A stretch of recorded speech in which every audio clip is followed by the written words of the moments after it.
Astronaut Nicole Mann is set to become the first Native American woman in space, after waiting 9 long years for her chance to go. I'm extremely excited. It has been a long journey, but it's been so well worth it. On October the 3rd, 2022, she will lead NASA's Crew 5 mission to the International Space Station.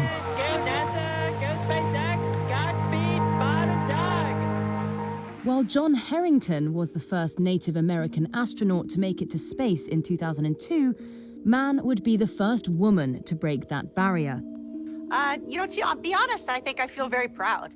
It's important that we celebrate our diversity and really communicate that specifically to the younger generation. Because I know there's kids out there that live, perhaps in a community where there are barriers. And I want them to know that these barriers are being broken down or can be broken down. In the same breath, operationally here at NASA, it's really great to be able to say it really doesn't matter, right? Our astronauts are trained across the board and qualified for missions. And so we're really getting to a point in our kind of evolution as a society that operationally we don't highlight or distinguish based on gender or race or religion. We distinguish based on your ability to execute the job. Mann is a member of the Wailaki of the Round Valley Indian tribes in Northern California. She says that her upcoming mission has sparked excitement in her community. I still live in Northern California area where the Round Valley tribes are located.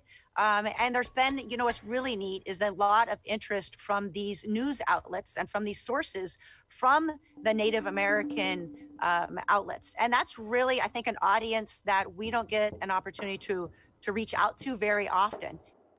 Mann is a Marine colonel with a master's in mechanical engineering. She was recruited into NASA in 2013 and finished candidate training 2 years later.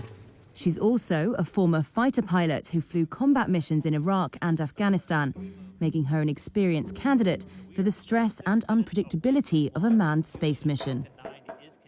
The Crew 5 mission will follow the beginning of NASA's landmark Artemis mission. NASA's giant next-generation rocket on its debut test flight will kick off the agency's Artemis Moon-to-Mars program, 50 years after the end of the Apollo era. Mann says that she and her crew will be helping to prepare for a long-haul manned flight that will be critical to the success of Artemis. Yeah, I really think it's fun and important to tie in our launch going to low Earth orbit and how that's a really big part of the Artemis mission with the launch of SLS and Orion on Monday, which I know you guys are aware of.